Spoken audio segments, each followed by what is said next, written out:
pada saat saya melihat pada saat itu di TV banyak bayi yang dibuang pada saat itu. Terus di medsos juga banyak bayi yang ditelantarkan. Saya berucaplah ke suami saya. Saya bilang, saya kok anak itu nggak dipertemukan ya dengan saya. Terus yang namanya laki-laki kan gampang aja bicara. Ya kalau kamu punya anak lagi bikin aja. Kan anak laki gitu. Maksudnya suami saya bilang gitu. Cuman bikin aja. Bikin aja gitu. Bilangnya bikin aja. Terus saya pikir kalau saya punya anak sendiri udah pasti saya sayang. Anak kandung. Sedangkan di luar sana masih banyak sekali anak yang membutuhkan kasih sayang saya. Terus pertanyaan suami saya juga simpel, gimana cara mendapatkan mereka? Sedangkan kan kita nggak tahu. Saya mau ngurus anaknya gitu. Tapi saya minta akte semua adalah nama ibu kandungnya dan nama bapaknya. Kalau ada bapaknya ada nama bapak, kalau enggak ya ibu tunggal. Oh di akte kelahiran nama orang tuanya. Bukan nama Mbak Monica, tapi diurus dari begitu lahir sama Mbak Monica. Iya. Wih, kita tidak bisa mengubah bapaknya selama bapaknya itu ada dan memang real. Kecuali kalau dia tidak diketahui. Iya, asal usulnya.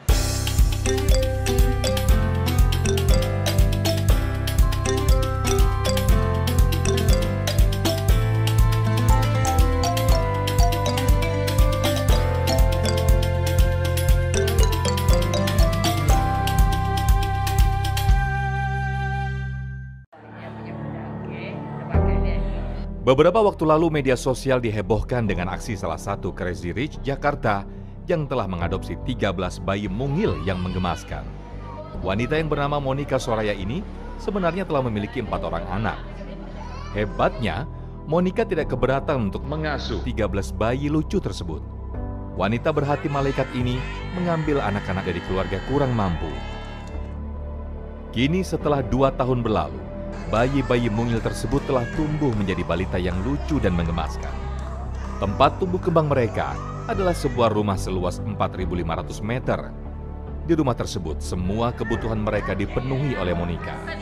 Ia bahkan menyiapkan 13 orang babysitter untuk merawat mereka. Jadi tidak heran jika rumah ini tidak pernah sepi dari suara tangis dan tawa bocah-bocah lucu penghuninya. Lantas, apa yang sebenarnya melatar belakangi aksi Monica Soraya ketika ia memutuskan untuk mengasuh bayi-bayi tersebut?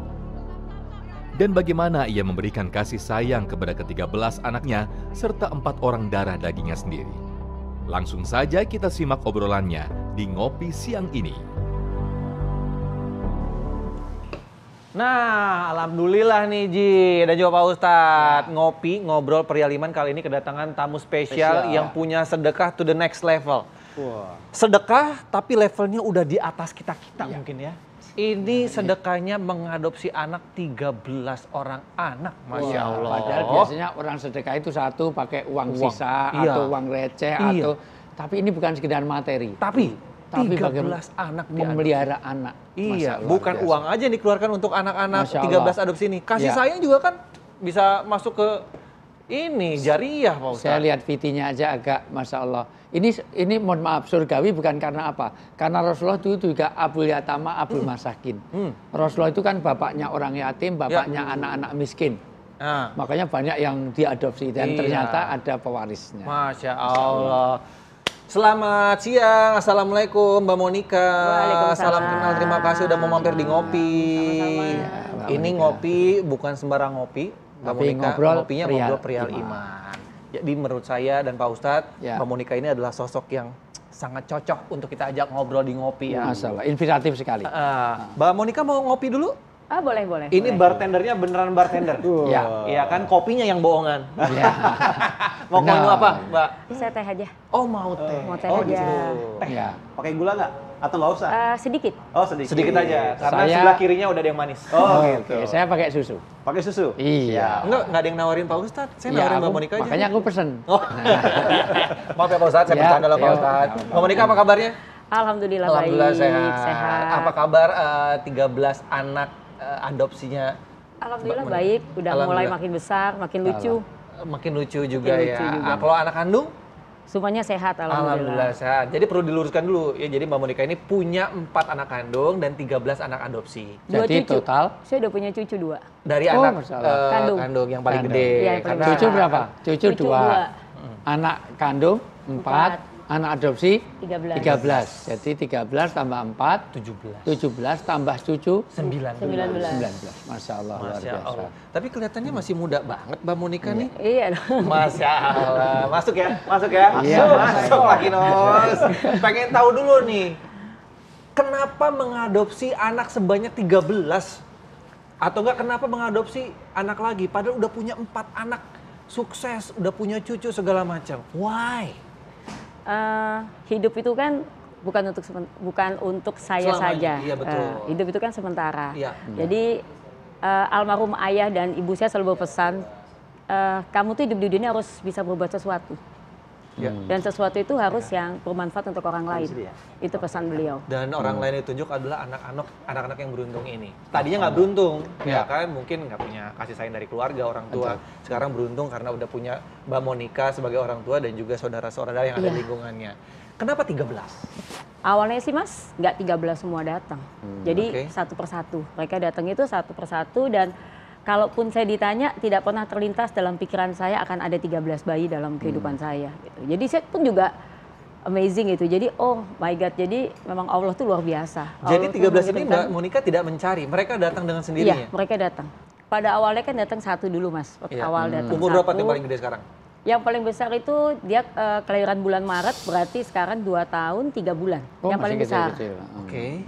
Terus yang nomor 2 tahun 3 bulan, jadi jarak antara bayi pertama dan kedua itu cuma 5 hari. Duh, bayi semua lagi. Pusing nggak sih? Takut ribet nggak sih? Saya ngurus satu bayi aja udah ribet loh Pak Ustadz. Iya. Tapi kalau ada kemauan ada jalan juga sih. Tapi maksud saya, dia dapat infonya di mana? Iya, kok bisa larinya kenapa ke mendatangi Mbak Monica? Nah itu yang selalu saya bilang itu seperti kayak misteri ilahi. Jadi pada saat saya melihat, pada saat itu di TV banyak bayi yang dibuang pada saat itu. Ustaz. Terus di medsos juga banyak bayi yang ditelantarkan. Saya berucaplah ke suami saya. Saya bilang, saya kok anak itu nggak dipertemukan ya dengan saya. Terus yang namanya laki-laki kan gampang aja bicara. Ya kalau kamu punya anak lagi bikin aja. Kan anak laki gitu. Maksudnya suami saya bilang gitu. Cuman bikin aja. Bikin aja gitu. Bilangnya bikin aja gitu. Terus saya pikir kalau saya punya anak sendiri udah pasti saya sayang. Anak kandung. Sedangkan di luar sana masih banyak sekali anak yang membutuhkan kasih sayang saya. Terus pertanyaan suami saya juga simpel, gimana cara mendapatkan mereka? Sedangkan kan kita nggak tahu. Saya punya ormas, saya bicara saya punya perwakilan di masing-masing daerah. Kalau ada bayi yang memang tidak bisa diasuh, saya mau loh ngasuh, itu awalnya. Saya tunggu, nggak ada satupun. Jadi itu keinginan saya itu luar biasa itu di tahun 2019. 2019. Ya. Baru pertama kali ada pandemi tahun berarti ya? Sebelum pandemi. Sebelum pandemi. Nah, jadi pada saat 2020 tepatnya bulan Februari, itu tiba-tiba ada menghubungi saya. Ke WA saya bilang bahwa dia sedang mengandung. Dia sedang mengandung, dia tidak punya biaya untuk memeriksakan kandungan. Jangankan urusan kandungan, Mbak, saya makan aja tidak sanggup. Itu saya senang sekali. Kok saya ingin, kok tiba-tiba ada. Tidak ada terbesit dalam pikiran saya bahwa dia mau berbohong atau dia mau nipu, itu tidak ada. Terus dia minta sejumlah uang untuk mempertahankan kandungannya. Saat itu juga saya kalau kita transfer. sebagai orang normal langsung, ini orang bener nggak nih? Bener Itu tidak ada sama sekali. Itu yang saya juga sampai sekarang kok ditanya, kok bisa ya saya seperti itu gitu. Mbak Monica nggak ngecek? Enggak. Nih orang tuanya. Sama sekali enggak. Jadi itu hanya dia WA ke saya, terus hari itu juga saya transfer sejumlah uang. Dalam pikiran saya adalah kalau itu benar, berarti kan kasihan gitu. Dalam pikiran saya pada saat itu. Jadi saya transfer sejumlah uang untuk memastikan bahwa ibunya dalam keadaan sehat dan anak yang dikandungnya dalam keadaan sehat. Ingat nggak berapa waktu itu? Sekitar 500 atau 750 ribu. Itu tanpa cari tahu ini latar belakangnya ini. Enggak, sama sekali saya tidak kenal. Dan setelah itu benar? Dan setelah itu besokannya dia mengirimkan, Mbak, alhamdulillah saya sudah periksa, ternyata anaknya laki-laki. Masya Allah. Nah, terus kemungkinan melahirkan bulan Maret. Dia bilang seperti itu. Itu berapa bulan kandungan? Udah 7 bulan. Jadi selama dari bulan 7 ke bulan ke-9 semua saya yang biayain. Luar biasa. Itu anak pertama. Biaya lahiran dibayarin juga? Semua, iya. Oke, begitu lahiran langsung dia ambil atau Dia ke biarkan dulu Jakarta. menyusu dulu? Dia ke Jakarta. Jadi beberapa saat sebelum melahirkan, ibu ini tinggalnya di Jawa Tengah. Saya belum pernah kenal, belum pernah lihat ibunya. Dia datanglah ke Jakarta, saya jemput dia di stasiun karena kan kandungannya udah besar. Dan pada saat itu awal-awal pandemi. Jadi saya jemput dia di stasiun, saya bawalah dia di rumah saya. Jadi dia di rumah saya sampai dengan anaknya melahirkan. Oh, jadi dirawat sejak sebelum melahirkan? Iya, semuanya kata-kata sama ibu-ibunya dirawat loh. Iya. Oke, sampai melahirkan, setelah melahirkan biarkan mendapatkan ASI dulu dari ibunya. Setelah melahirkan, nah ibunya tuh langsung ya namanya seorang ibu, walaupun dengan kondisi memang pada saat ekonominya saya tahu sekali, dengan berat hati dia langsung serahkan kepada saya. Dan ibunya langsung ASI pulang. Gimana? Enggak ASI, dia langsung susu formula. Dari situ langsung. Udah, itu ibunya pulang tuh, kampung halaman. Dari situ diurus semuanya. Semuanya diurus. Itu yang ngasih nama segala macam? Saya semua. Jadi ibunya hanya titip, Mbak, titip ini anak saya, tolong dirawat. Terus Mbak Monika sempat nggak nanya, ibu tahu dari mana kalau saya akan menampung? Itu sampai sekarang saya nggak pernah tanya. Dari orang ormasnya Mbak Monika pun nggak? Nggak, saya nggak. Karena saya udah terlanjur senang. Jadi apa yang saya inginkan, kok Allah segampang itu ngasih itu. Jadi tapi masing-masingnya ada track recordnya tercatat nggak? Ini anak siapa? Ada, kan aktenya semua nama orang tuanya. Makasih Ji, makasih Ji. Jadi pada saat itu saya juga bilang bahwa saya mau ngurus anaknya gitu. Tapi saya minta akte semua adalah nama ibu kandungnya dan nama bapaknya. Kalau ada bapaknya ada nama bapak, kalau enggak ya ibu tunggal. Oh, di akte kelahiran nama orang tuanya. Bukan nama Mbak Monika, tapi diurus dari begitu lahir sama Mbak Monika. Iya. Wih, Masya Nanti Allah. tolong dibacain ya saya. Salam surat Al-Ahzab ayat 4 dan 5 karena tidak boleh memindah bin, mengganti bin. Tetap ya harus. Bin dan bintinya harus kepada orang tua aslinya. Masya Allah. Jadi kalau ngadopsi anak nanti jadi catatan penting dalam agama itu kita tidak bisa mengubah bapaknya selama bapaknya itu ada dan memang real. Kecuali kalau dia tidak diketahui. Iya, asal usulnya. Nanti akan saya bacakan dan juga saya pengen tahu nih, ini ceritanya dari si 12 anak yang lain, skenario pasti akan berbeda dong. Iya. Nanti yang saya pengen tahu yang paling menarik atau mungkin yang paling menggugah hati segala macam seperti apa. Dan lebih penting suka dukanya. Suka dukanya seperti apa, tapi kita ngopi dulu boleh kali ya. Boleh. Silakan boleh. Monika, silakan.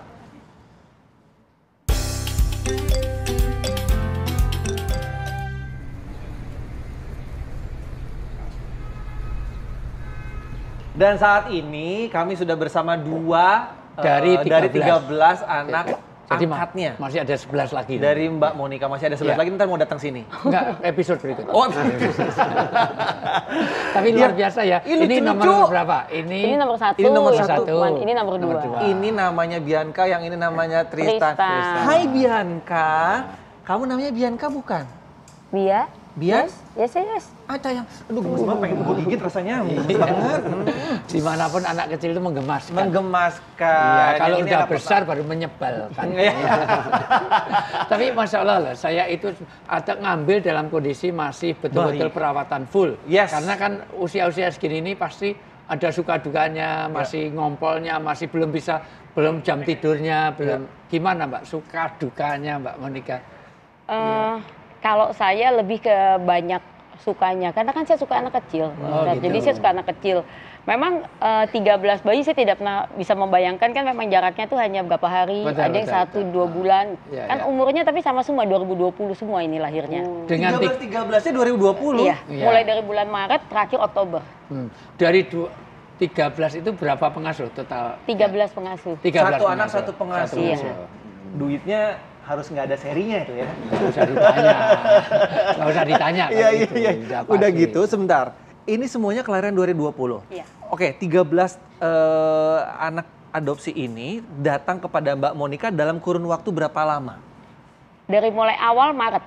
Awal tuh Maret 2020. 2 tahun juga. Terus? Dan yang paling kecil itu Oktober, 27 Oktober. Yang paling kecil datang.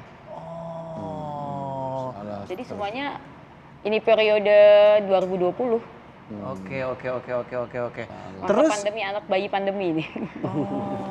Gitu. Terus ngasuhnya tapi tetap dikontrol satu persatu atau udah dilepas aja, udah ada neninya segala macam, atau semuanya treatmentnya dipukul rata atau beda-beda nih? 13 loh soalnya. 13 suster itu satu bayi satu suster udah pasti. Tapi dari ini ada koordinator susternya. Kita punya 2 lagi. Itu suster senior yang di rumah. Oh, ada suster seniornya. Iya. Saya bayangin kalau waktunya nangis bareng, Itu kan. Nah itu enggak loh. Enggak, jadi walaupun yang besar-besar ini mereka udah punya satu kamar berdua, satu kamar berdua. Yang kecil dari nomor 7 sampai 13 itu masih satu kamar. Baru tahun ini kita mau mulai pisah karena udah mulai besar mereka. Tapi nggak ada. Jadi kalau misalnya memang waktunya Tristan tidur, adiknya mau nangis ya tetap tidur. Dari kecil ya seperti itu semuanya. Ini namanya drill sultan nih Pak Ustadz. Betul. Tapi apa ya, harta kekayaannya itu diberikan kepada pihak yang membutuhkan, pihak yang tepat. Ini luar biasa loh. Kalau saya sebenarnya catatan awal ini, kalau orang Islam yang paling asas, yang paling pertama tidak boleh mengganti wali dari orang ayah tua aslinya ya? Iya, orang tua biologisnya. Ya. Tolong saya dibacakan surat Al-Ahzab ayat langsung, sebenarnya 45, tapi paling tidak langsung 5 saja. Oke. Jadi anak angkat itu tidak sama dengan anak kandung. Saya bacakan Karena terjemahannya, Rasulullah Pak Ustadz, sendiri juga mengangkat banyak anak, tetapi binnya tidak dirubah. Tetap orang tua kandung Iya, aslinya misalnya ya. Anas bin Malik, Zaid bin Sabit. Walaupun jadi anaknya Rasulullah, tetapi binnya tetap, bintinya tetap. Coba. Auzubillahiminasyaitonirrajim. Bismillahirrahmanirrahim.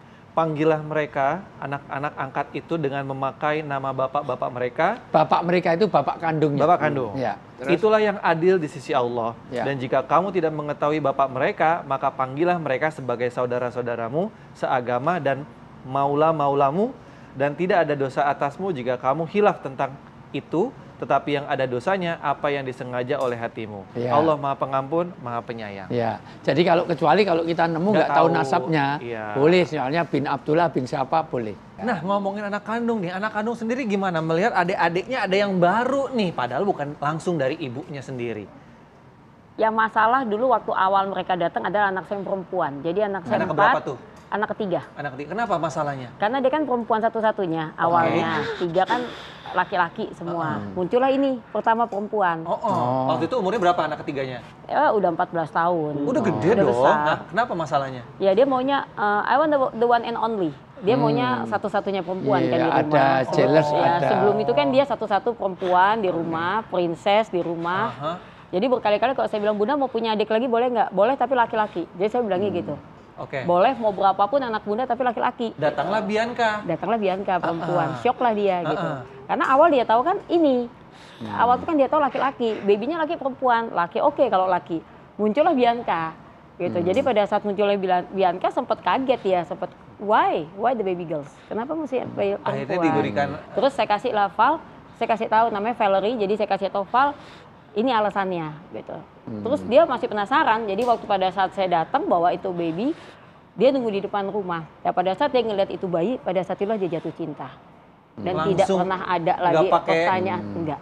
Ini adiknya Val langsung. Dan langsung mau. tapi disusul juga dengan ada lady kedua, baby ketiga. Dan yang, itu terus dan langsung dia jadi bilang, sekarang ini perempuannya ada, berapa? Jadi perempuannya ada 7, perempuan 7. lakinya 6. Termasuk Val? Sama Val 8. Oh, sama Val 8. Oke. Terus selain tadi Bianca, yang lainnya gimana nih tiba-tiba datang sama Mbak Bianca? Mungkin ada skenario lain atau mungkin yang paling menarik atau gimana? Semuanya sih sebetulnya kan kita udah mempersiapkan. Jadi lucunya tuh kita udah tahu kan, karena mereka udah menghubungi, saya juga udah mulai membiayai mereka dari di dalam kandungan. Jadi kita udah tahu, oh ini yang mau datang nanti mau lahir nih perkiraan bulan depan ini bayi perempuan. Kita udah susun nih namanya. Setuju nggak semua satu rumah namanya ini gitu. Jadi kita susun sama-sama nama seru bayinya. banget sih keluarganya. Terus kita lagi menunggu sebetulnya kelahiran bayi ke-7. Ke-7 itu kita udah tahu, oh itu perempuan bayi ke-7. Tapi nggak lahir-lahir, itu bulan Agustus. Kok nggak lahir-lahir ya? Katanya Bunda katanya mau awal Agustus ini udah mau pertengahan belum lahir-lahir ini. Satu. Muncullah tiba-tiba Baim datang ke rumah. Baim Wong. Oke. Masuklah ke vlognya dia. Ini waktu itu bayinya kan masih terakhir kali itu masih 6. Masuklah ke vlognya dia. Pas masuk ke vlognya dia, semua tahu lah. Gara-gara Baim Wong nih, ntar gua telepon Baim Wong repotin orang aja. Dari situ orang banyak tahu kalau oh ternyata ada ya yang mau ya, kalau misalnya kita mungkin kesulitan ekonomi apa nih, ada loh yang mau ngurusin bayinya. Nah tadinya itu anak yang kita tunggu anak ke-7, muncullah 2 yang di luar dugaan kita. Menghubungi saya terus bilang ya sama kasusnya, maksudnya saya sedang mengandung, saya ditinggal, ada ditinggal sama pacarnya dalam kondisi mengandung, saya dikontrakan Bunda bisa nggak datang? Datanglah sehari itu juga melihat. Masya Allah. Jadi 13-13-nya ini emang Mbak Monica mengadopsi sedari mereka lahir? Dari di dalam kandungan. Nggak ada yang mungkin udah? Nggak ada. Jadi saya sama sekali tidak tahu bentuknya kayak apa. Bahkan saya tidak tahu suaminya siapa itu nggak tahu. Yang saya tahu ya memang. Tapi masih ada koneksi nggak? Ada relasi mereka suka mengunjungi atau sampai gimana? saat ini belum, karena kan memang kemarin itu kan pandemi Pak Ustadz, jadi memang kita batasin. Tapi suatu saat nanti saya juga mau sih. Nih, mohon maaf nih Mbak Monica, nggak ada maksud lancang ya. Sampai sekarang ada nggak yang mungkin malah meragukan niat tulusnya Mbak Monica? Mungkin menuduhnya pencitraan nih Mbak Monica. Mohon maaf nih, ada nggak yang begitu berpikirannya?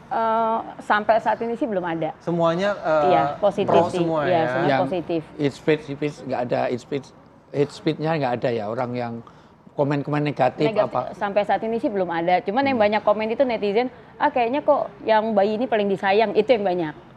Bayi ini paling disayang, bayi ini paling disayang. Nah ini gitu. kaitannya karena setelah ngopi ini, jangan salah nanti Mbak Monica akan kedatangan banyak orang gara-gara ngopi, gara-gara kinos, nanti ada banyak yang akan nelpon Mbak Monica. Ya kalau memang, nah itu jadi pertanyaan juga, masih membuka lowongan itu nggak? Karena kalau emang masih membuka, saya mau masuk jadi anak angkat gitu. Enak aja, ngabiskan dot kalau segini. Ya nggak, anak angkat aja, kan, gitu, nggak perlu susu. Saya cuma butuh motor sport gitu, gitu gimana sih? Kalau ngangkat kinos jangan Mbak, gitu. Kenapa? Banyak boros. Makannya banyak ya Pak. Iya. Gimana Mbak Monica, masih nggak membuka? Siapa tahu ada yang masih membutuhkan. Kalau hati pertolongan. kecil saya tuh mau, saya tuh sebanyak-banyaknya juga saya mau. Tapi kan akhirnya kembali ke kasih sayang. Jadi suami saya itu pada saat udah 7, jadi awalnya dia udah sepakat kan, 7 kita sepakat ya, 7 gitu. Oke, kita udah sepakat 7, tiba-tiba udah sepakat 7, tiba-tiba yang kita tunggu nomor 7 ini, datanglah 2 bayi. Itu, jadi yang 7 jadi nomor 9. Terus suami saya bilang, oke, 9 ya, Wali Songo kan, 9 kata suami saya. Udah cukup 9 sayang. 11 deh, kesebelasan gitu kan. Terus pergilah dia keluar kota, ada lagi menghubungi saya, nggak tega lah saya, muncullah 10. 11, 12, 13. Pas 13 suami saya bilang, udah sayang ya gitu. Maksudnya mungkin dari segi materi Allah kasih kita rezeki, tapi kasih sayang kita yang susah nanti. Tapi sekarang enggak dulu ya, udah cukup dulu 13 dulu ya. Iya. Tolong ya dicatat ya, udah dulu. Cukup 13 dulu gitu. Tapi jadi penasaran Pak Ustadz ya. Enggak, masalahnya nanti dia akan level yang sama di dalam pembiayaan yang sama. Dia akan masuk SMP dengan usia yang sama semua. Kan ini 2 tahunan semua. Ya. Masuk SMA, 13-nya masuk SMA semua. Maka uang pendaftarannya, uang kuliahnya, uang segala macam pasti akan punya, ya kita harus punya well plan ya. Iya. Artinya sekarang masih segini, nanti kan usia walaupun itu nanti Allah kasih rezeki dari manapun.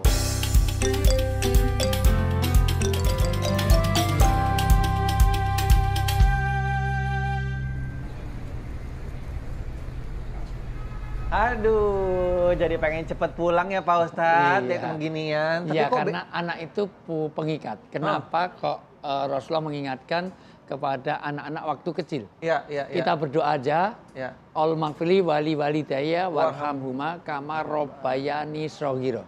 Karena anak itu ketika kecil dengan dewasa ikatannya beda. Ya. Anak sekecil apapun walaupun anak orang lain menggemaskan, ada ikatan, ada rasa senang. Kenapa?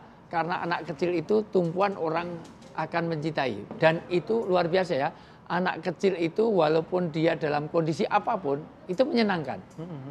Dia ngompol pun, dia padahal ngompol, tapi itu tidak menjadi beban dan menjadi bagian dari kesenangan orang tuanya. Iya. Tapi kalau udah besar kan beda.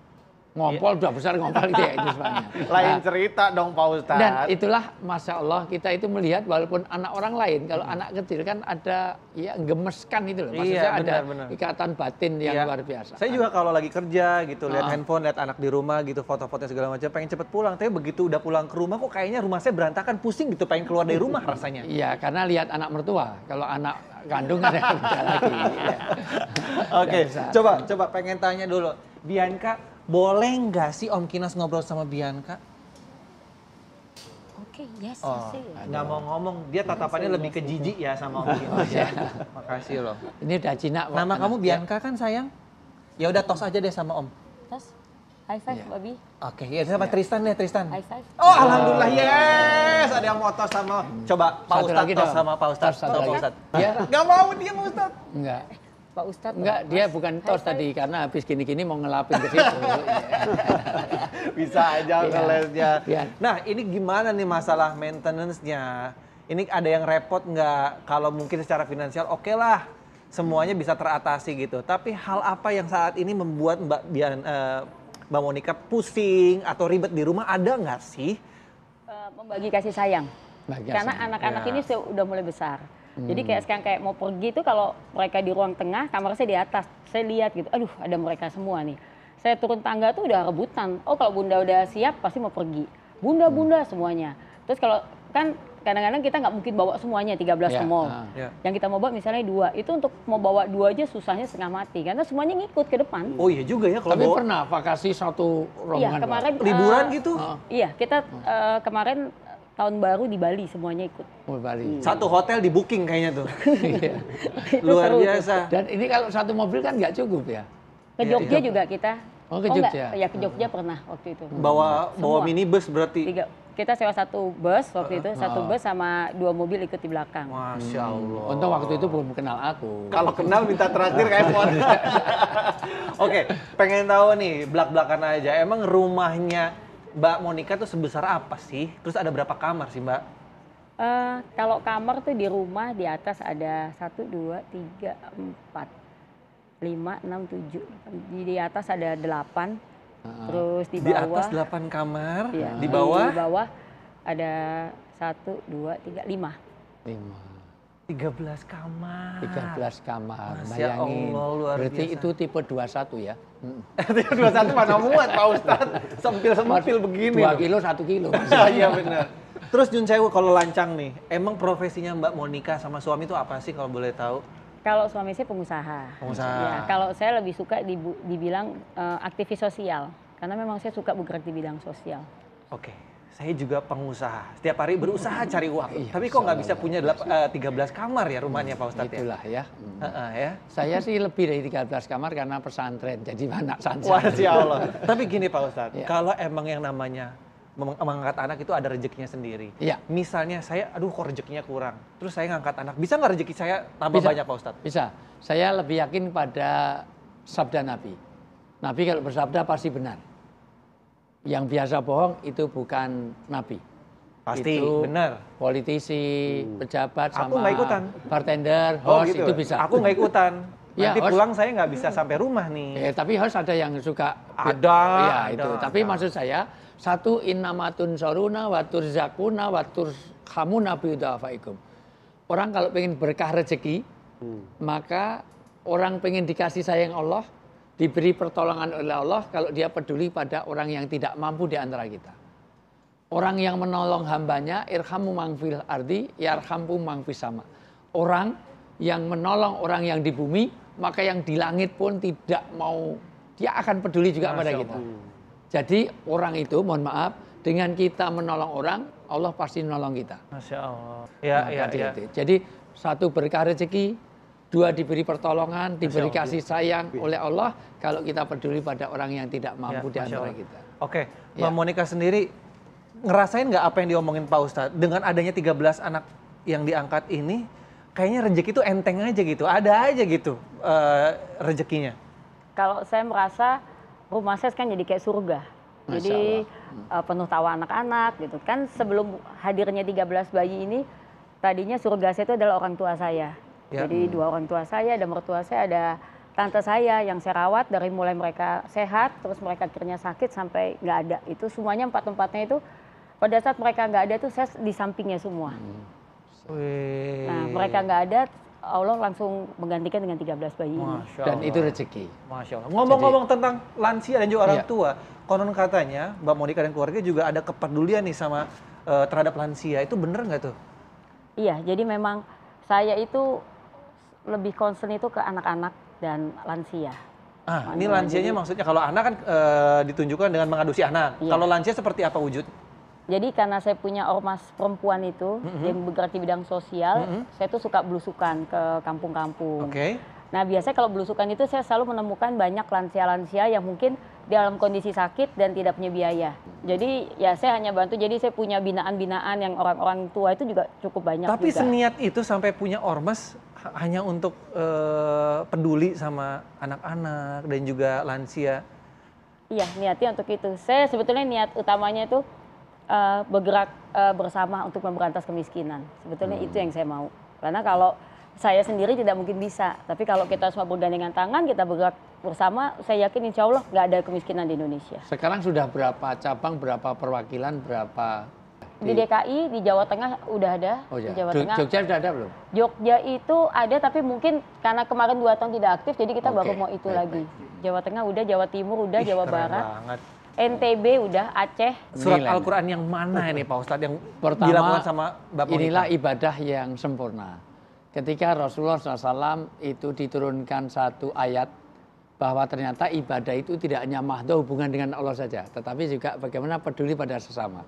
Pertama, ara'aital ladzi yukadzibu bidin, kamu tahu siapa orang yang pendusta, berbohong dalam beragama, orang yang dia itu ibadah, sholatnya oke, puasanya oke, umroh haji oke, tetapi dia yadu'ul yatim, dia tidak peduli pada anak yatim. Semua ayat-ayat kaitannya dengan muamalah itu selalu dihubungkan dengan ayat kaitannya dengan ubudiyah. Misalnya, perintah sholat itu selalu disambung dengan apa? Zakat.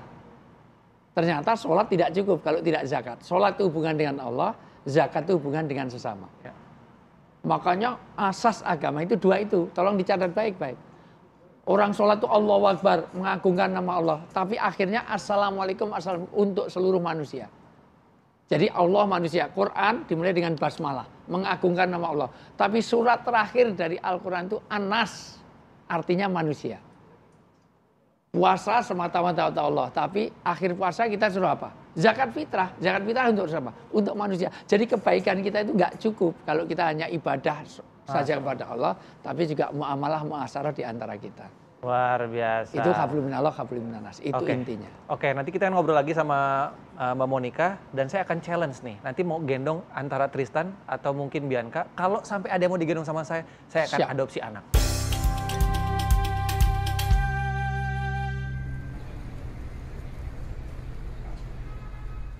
Akan kita realisasikan tantangan untuk diri saya sendiri ya. Kita akan mengajak Tristan atau mungkin Bianca digendong sama saya, minimal dipangku deh. Ya, nanti kalau emang mereka mau, aku akan adopsi anak. Mudah-mudahan istri saya nggak nonton ya. Ya. Bianca, mau nggak Om Kinos gendong? Mau. Please. Mau nangis lagi dia langsung diajak begitu. Gue langsung. Tetap aja dia ngadopsi anaknya Gina. Oh iya, itu anak saya dong emang, kan istri saya. Emang dengan Gina? Iya dong, gimana sih? Kalau Tristan mau nggak digendong Om Kinos? Ayo sayang. Oke, berarti belum waktunya untuk mengadopsi ya. Iya, perlu prakondisi, jangan yang gendong. Iya. Kasihlah buah tangan, kasih makan, kasih minum. Kan anak perlu interaksinya tidak langsung dengan fisik. Mungkin dia perlu permen, perlu apa. Oh gitu, tapi mau nanya, Tristan sayang nggak sama Bunda? Nggak sayang sama Bunda? Sayang nggak sama Bunda? Sayang. Kalau Bianca sayang nggak sama Bunda? Oke. Iya. Lebih mungkin dia mikir aku adalah Najis Mugalado gitu. Enggak juga. Bercanda. Belum connect aja. Tristan tos belum sama Papa? Sama Papa lagi. Sama Om Kinos. Tos nggak mau. Oke, terima kasih nggak apa-apa. Mbak Monika, berarti ini belum waktunya untuk saya adopsi berarti ya? Ya, tapi ini satu pembelajaran penting ya, Kinos. Betul. Karena Rasulullah itu juga penyayang anak. Sampai suatu ketika Rasulullah itu suka menciumi cucunya. Tiba-tiba ada orang, iya Rasulullah, saya itu punya cucu buahnya aja nggak pernah saya ciumi dia. Kenapa? Terus Rasulullah langsung komentarnya apa? Kalau kamu nggak bisa berkasih sayang dengan yang di bumi, bagaimana yang di langit akan kasih sayang kepada kamu? Maka Rasulullah sering kadang-kadang sholat itu lagi sujud itu untuk kuda-kudaan cucunya. Ini menunjukkan bahwa keakraban seorang tua kepada anak. Sampai dikatakan orang yang tidak kasih sayang pada yang lebih muda, tidak ada hormat kepada orang tua, kata Nabi bukan golonganku. Dia golongannya Abu Jahal, Abu Lahab, Abu Gosok, Abu yang lain itu. Artinya apa? Pentingnya hubungan kasih sayang. Satu, jadi menyayangi anak itu adalah itu penduduk surgawi. Ya. Sampai orang yang berkasih sayang dengan anak yatim itu nanti bertetanggaan dengan Rasul seperti ini. artinya tidak ada jarak, berarti surganya tinggi. Masya Allah. Maka ini inspirasi banget dan alhamdulillah, terutama kepada anak yatim. Kalau saya terus terang, semua pendapatan saya baik teaching, training, syuting, semua saya serahkan pada anak yatim. Total. Ya, karena istri saya itu yatim. Ya itu. Ya serius. Kok istrinya semua itu mah. Ya, istri itu nggak punya bapak, nggak punya ibu, kan yatim piatu juga. Iya juga sih, nggak salah sih. Ada yang salah dari saya? Nggak ada. Iya, makanya saya serahkan pada anak yatim karena istri saya yatim. Saya juga yatim piatu. Jadi saya sepasang yatim piatu. Iya. Ya, aja buat diri sendiri. Tentu bukan itu yang apa. Tapi ini pembelajaran. Oke. Betul. Yang kedua, yang paling penting untuk inspiratif adalah bagaimana kita punya kepedulian. Saya senang banget artinya inspirasi kita apa? Mbak Monica bagaimana mengentaskan orang-orang yang tidak mampu. Tidak hanya anak yatim, ternyata orang-orang yang tidak mampu termasuk orang lansia. Nah, dan sebetulnya tidak hanya kepada fisik tapi juga kasih sayangnya.